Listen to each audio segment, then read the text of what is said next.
നമസ്കാരം. മലയാളി വാർത്തയിലേക്ക് സ്വാഗതം. മുംബൈ ഭീകരാക്രമണത്തിന്റെ മുഖ്യ ആസൂത്രകരിൽ ഒരാളായ തഹൌർ റാണയെ മലയാളികളും പേടിക്കണം. എന്തിന് കൊച്ചിയിലെത്തി താമസിച്ചു എന്ന ചോദ്യം ഇപ്പോൾ ഉയരുകയാണ്.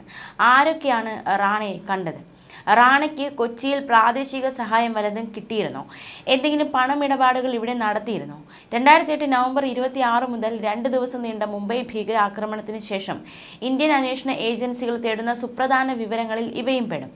ഈ കാര്യങ്ങൾക്കൊക്കെ ഇനി വ്യക്തത കിട്ടിയേക്കുമെന്നാണ് കേസിൽ അന്വേഷണ ഉദ്യോഗസ്ഥരിൽ ഒരാൾ കൂടിയായിരുന്ന മുൻ DGP ലോക്നാഥ് ബെഹ്റ കരുതുന്നത്.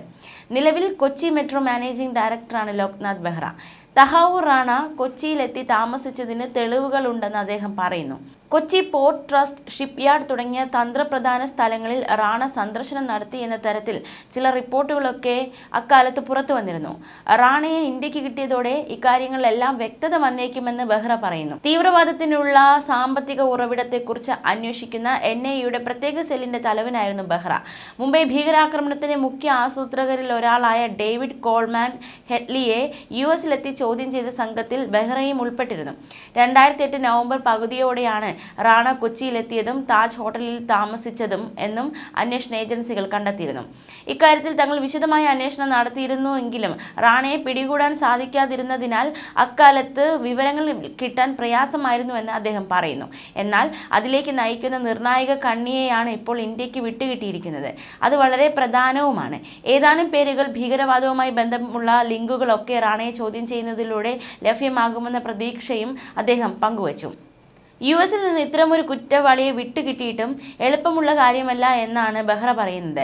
2011 തന്നെ റാണയെ ഉൾപ്പെടുത്തി കുറ്റപത്രം നൽകിയിരുന്നു. എന്നാൽ 14 വർഷങ്ങൾക്ക് ശേഷമാണ് വിട്ടുകിട്ടുന്നത്.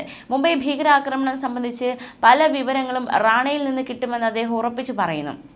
ഫെബ്രുവരിയിൽ തന്നെ US പ്രസിഡന്റ് ഡൊണാൾഡ് ട്രംപ് റാണയെ ഇന്ത്യക്ക് വിട്ടുതരാനുള്ള ഉത്തരവിൽ ഒപ്പുവച്ചിരുന്നുവെങ്കിലും അതിനെതിരെ റാണ US സുപ്രീം കോടതിയിൽ സമർപ്പിച്ച അപേക്ഷ തള്ളിയതോടെയാണ് റാണയെ ഇന്ത്യക്ക് വിട്ടുകിട്ടാനുള്ള കടമ്പകൾ അവസാനിച്ചത്.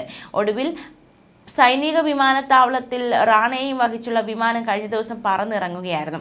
തഹൌർ റാണയെ ഇന്ത്യയിൽ എത്തിക്കാനായത് വലിയ വിജയമാണെന്ന് മുംബൈ ഭീകരാക്രമണത്തിൽ പരിക്കുകളോടെ രക്ഷപ്പെട്ട ദേവിക റോട്ടാവൻ പ്രതികരിച്ചു. പാകിസ്ഥാനിൽ ഒളിച്ചിരിക്കുന്ന മറ്റ് ഗൂഢാലോചനക്കാരെയും നിയമത്തിന് മുന്നിൽ കൊണ്ടുവരണം. റാണയെ എത്തിച്ച സർക്കാരിനോട് നന്ദിയുണ്ട്. ഇന്ത്യയിലെ ഭീകര പ്രവർത്തനങ്ങളുടെ അന്ത്യത്തിന്റെ തുടക്കമാണിതെന്നും ദേവിക പറഞ്ഞു. കേസിലെ പ്രധാന സാക്ഷികളിൽ ഒരാളായ ദേവികയ്ക്ക് 9 വയസ്സുള്ളപ്പോഴാണ് കാലിൽ അജ്മൽ കസബിന്റെ വെടിയേറ്റത്. ഇപ്പോൾ 25 വയസ്സുണ്ട്. അച്ഛനും സഹോദരനുമൊപ്പം പൂനെയ്ക്ക് ട്രെയിനിൽ പോകാൻ ഛത്രപതി ശിവാജി ടെർമിനലിൽ കാത്തിരിക്കുന്നതിനിടെയാണ് വെടിയേറ്റത്. വെടിയുതിർത്ത കസബിനെ കോടതിയിൽ ദേവിക തിരിച്ചറിയുകയും ചെയ്തു. കയ്യിൽ വലിയ തോക്കുമായി ഒരാൾ വെടിയുതിർക്കുന്നത് ഞാൻ കണ്ടു. ഒട്ടേറെ പേർ കൺമുന്നിൽ മരിച്ചു വീണു. അന്ന് സംഭവിച്ചതെല്ലാം മായാതെ മനസ്സിലുണ്ട് എന്നും ദേവിക പറഞ്ഞു. കാലിൽ വെടിയേറ്റ് ബോധരഹിതയായ ദേവികയെ രക്ഷാപ്രവർത്തകരാണ് ആശുപത്രിയിലെത്തിച്ചത്. കാലിൽ 6 ശസ്ത്രക്രിയകൾ നടത്തി. 2009 ജൂൺ 10-നാണ് ദേവിക വിചാരണ കോടതിയിൽ ഹാജരായി കസബിനെതിരെ മൊഴി നൽകിയത്. അതേസമയം മുംബൈ ഭീകരാക്രമണ കേസിലെ പ്രതി തഹൌർ റാണയെ US-ൽ നിന്ന് ഡൽഹിയിൽ എത്തിച്ചത് ചാർട്ടേഡ് ബിസിനസ് ജെറ്റിലാണ്. ഗൾഫ് ഡ്രീം G550 എന്ന വിമാനം വിയന്ന ആസ്ഥാനമായുള്ള ചാർട്ടേഡ് സർവീസ് സ്ഥാപനത്തിൽ നിന്ന് വാടകയ്ക്കെടുക്കുകയായിരുന്നു. ഫ്ലോറിഡോയിലെ മയാമിയിൽ നിന്ന് അമേരിക്കൻ പ്രാദേശിക സമയം ബുധനാഴ്ച പുലർച്ചെ 2:15 അതായത് ഇന്ത്യൻ സമയം 11:45 പുറപ്പെട്ട വിമാനം ആദ്യം റൊമാനിയൻ തലസ്ഥാനമായ ബുക്കാറസ്റ്റിൽ ഇറക്കി. 11 മണിക്കൂറോളം ബുക്കാറസ്റ്റിൽ തുടർന്ന ശേഷമാണ് വിമാനം ഡൽഹി ലക്ഷ്യമാക്കി പുറപ്പെട്ടത്. വ്യാഴാഴ്ച രാവിലെ റൊമാനിയ പ്രാദേശിക സമയം 6:15 അതായത് ഇന്ത്യൻ സമയം രാവിലെ 8:45 പുറപ്പെട്ട വിമാനം കനത്ത സുരക്ഷയ്ക്ക് നടുവിൽ ഡൽഹിയിലെ പാലം സൈനിക വിമാനത്താവളത്തിലിറങ്ങി. 2013-ൽ നിർമ്മിക്കപ്പെട്ട ഗൾഫ് ഡ്രീം G550 വിമാനത്തിൽ 19 യാത്രക്കാർക്ക് വരെ യാത്ര ചെയ്യാനാകും. ആഡംബരത്തിന് പേരുകേട്ട വിമാനത്തിൽ 9 ദിവാൻ സീറ്റുകളും 6 കിടക്കകളുമാണുള്ളത്. സാറ്റലൈറ്റ് ഫോൺ, വയർലെസ് ഇന്റർനെറ്റ് സൗകര്യങ്ങളും ജെറ്റിലുണ്ട്. 51,000 അടി ഉയരത്തിൽ പറക്കാൻ കഴിയുന്ന ഗൾഫ് ഡ്രീം G550 വിമാനത്തിന് ഒറ്റത്തവണ ഇന്ധനം നിറച്ചാൽ 12,500 കിലോമീറ്റർ വരെ തടസ്സമില്ലാതെ പറക്കാനാകുമെന്ന് ബംഗളൂരു ആസ്ഥാനമായുള്ള ഏവിയേഷൻ സ്ഥാപനമായ കൈരളി ഏവിയേഷന്റെ സ്ഥാപകനും വ്യോമയാന വിദഗ്ധനുമായ കേണൽ ശശികുമാർ മേനോൻ പറഞ്ഞിരുന്നു. US-ൽ നിന്ന് ഇന്ത്യയിലെത്തിച്ച 2008 നവംബർ 26-ലെ മുംബൈ ഭീകരാക്രമണ കേസിലെ മുഖ്യ പ്രതികളിൽ ഒരാളായ പാക് വംശജൻ തഹൌർ റാണയെ ദേശീയ അന്വേഷണ ഏജൻസി കസ്റ്റഡിയിൽ വിട്ടു. രാത്രി 10:30 പട്യാല ഹൗസ് കോടതിയിലെ പ്രത്യേക NIA ജഡ്ജി ചന്ദേർജിത് സിംഗിന് മുന്നിൽ ഹാജരാക്കിയ റാണയെ 18 ദിവസത്തേക്കാണ് NIA കസ്റ്റഡിയിൽ വിട്ടത്. തുടർന്ന് NIA ആസ്ഥാനത്തേക്ക് കൊണ്ടുപോയി. ഡൽഹി സംസ്ഥാന ലീഗൽ സർവീസസ് അതോറിറ്റി ഏർപ്പെടുത്തിയ അഭിഭാഷകൻ പീയൂഷ് സച്ദേവ റാണയ്ക്ക് വേണ്ടി കോടതിയിൽ ഹാജരായിരുന്നു. ഇന്ത്യക്ക് കൈമാറുന്നതിനെതിരെ റാണ നൽകിയ ഹർജി US സുപ്രീം കോടതി തള്ളിയതോടെയാണ് ഇവിടേക്ക് കൊണ്ടുവരുന്നതിനുള്ള നിയമ തടസ്സങ്ങൾ പൂർണ്ണമായി നീങ്ങിയത്. നാടുകടത്തലുമായി ബന്ധപ്പെട്ട നിയമ നടപടികൾക്കായി ഫെബ്രുവരി മുതൽ US-ലുണ്ടായിരുന്ന NIA സംഘത്തിന്റെ നേതൃത്വത്തിൽ വ്യോമസേനയുടെ പ്രത്യേക വിമാനത്തിലാണ് ഇന്നലെ വൈകിട്ട് 6:30 റാണയെ ഡൽഹി വിമാനത്താവളത്തിൽ എത്തിച്ചത്. ഇവിടെ വെച്ച് അറസ്റ്റ് രേഖപ്പെടുത്തുകയും 2 മണിക്കൂറോളം ചോദ്യം ചെയ്യുകയും ചെയ്തു. തുടർന്നാണ് പ്രത്യേക NIA കോടതിയിൽ ഹാജരാക്കിയത്.